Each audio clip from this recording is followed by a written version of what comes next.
And welcome to The Legend of Zelda Link's Awakening, a Let's Play by Link6616, my awakening as a Let's Player. So, this dungeon is going to be relatively quick, because I'm just doing what amounts to a very, very quick speedrun of it, because you can actually bypass the majority of the contents in this dungeon, which I find kind of outstanding. And also, I don't think that this dungeon actually really is interesting enough to warrant further exploration. Normally I would feel bad about this, but having actually gone and tinkered a little bit in this dungeon, in prep to actually remember how to do this dungeon so quickly, I really don't think it's worth exploring. I think that one of the issues with this dungeon is, I covered in the Eagle's Tower episode, that I think keys aren't that interesting a way to gate progress in a dungeon. It's much more interesting to use things that players have to manage themselves to halt progression, not just whatever springs to mind from the game designer. Now, is there a key in that door or not? I don't think it matters. Right, so what this dungeon has is it has lots of cracked walls and lots of keys. As it stands, the reason why that makes the dungeon not work is because there are far more places in the dungeon to go than keys required. Now this worked fairly nicely in the third dungeon, which was still kind of teaching you the logic behind keys. The problem with this dungeon is that there's so many, well, red herrings I guess is the right word for it. And that's kind of fine, like this dungeon is actually really darn interesting to run through. But I think, as a second-time player, it's actually very hard to go back to, because there's ultimately not that much worth exploring here, as you're probably going to see in the few minutes this episode lasts.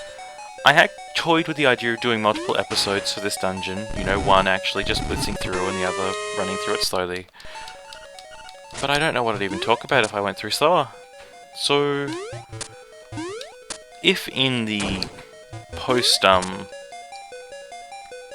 the reflection episode, I'm happy to consider running through it in a little bit more detail, but I don't think it's really worthwhile. But if people really want to, I'm happy to run through it as an extra episode, and not so much solve the dungeon, but just go through all the rooms and do all the little bits within the dungeon.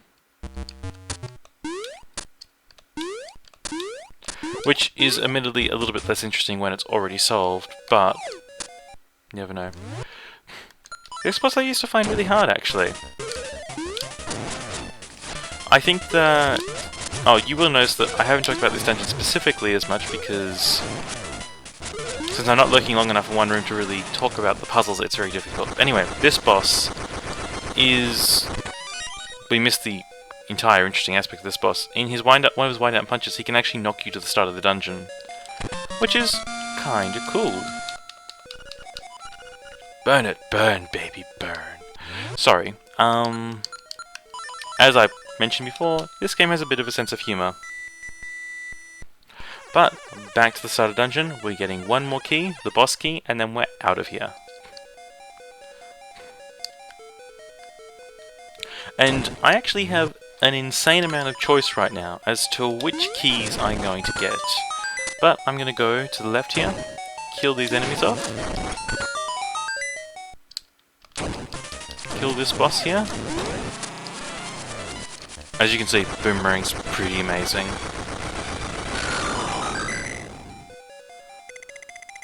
Just do that, and I might as well make a chest appear, because I really need a lot more money right now. Because I can't stand any of the game with less than 999 rupees. I mean, could you?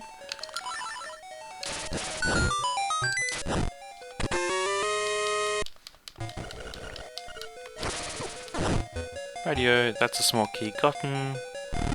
Time to escape back to the core dungeon and finish it off. So yeah, as you can see, if you know what you're doing in this dungeon, you can avoid nearly every room in it, which is not really a great selling point.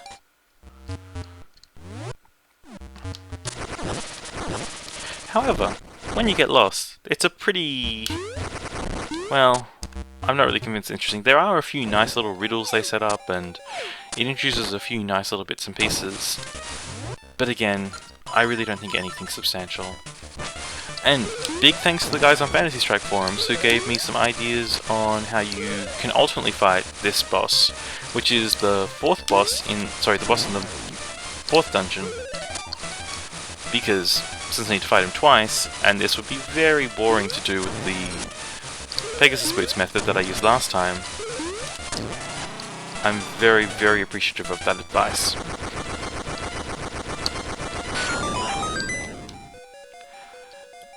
Now, if I was clever, I would have actually set a timer up to show just how short this dungeon was, and then, at the end of the episode, compare it with Tail Cave. As it stands, I'll mention the Tail Cave comparison at the start of the next episode.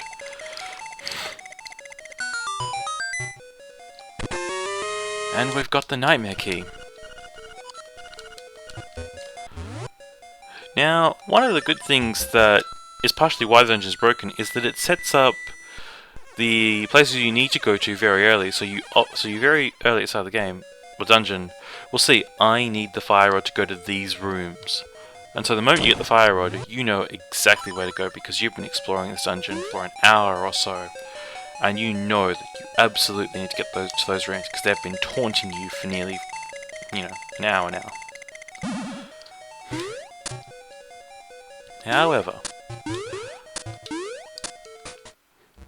we're going to get this done.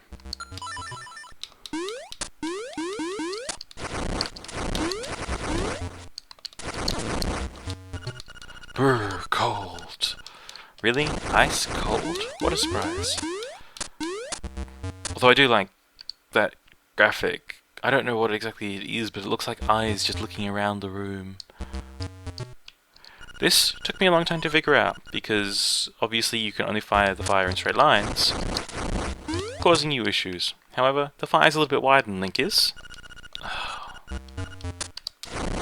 Done. I'm sure there's a real solution to that puzzle, but I don't know it. And we'll probably want a sword, and this boss is also quite easy.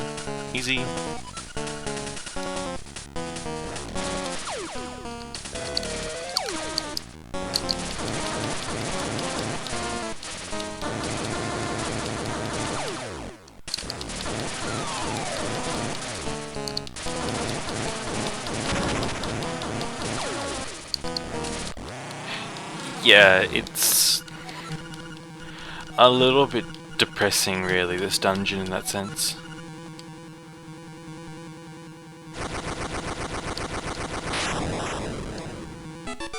I probably should have lingered on that disc a little bit longer, actually, since it, again, emphasizes the point that I've made a billion times now, that I really like the way that they handle the plot direction in this towards the end of the game.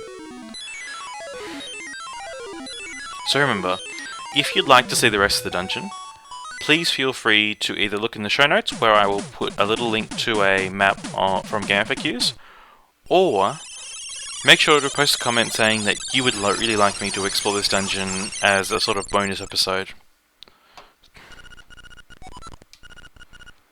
Next episode, we finish the game.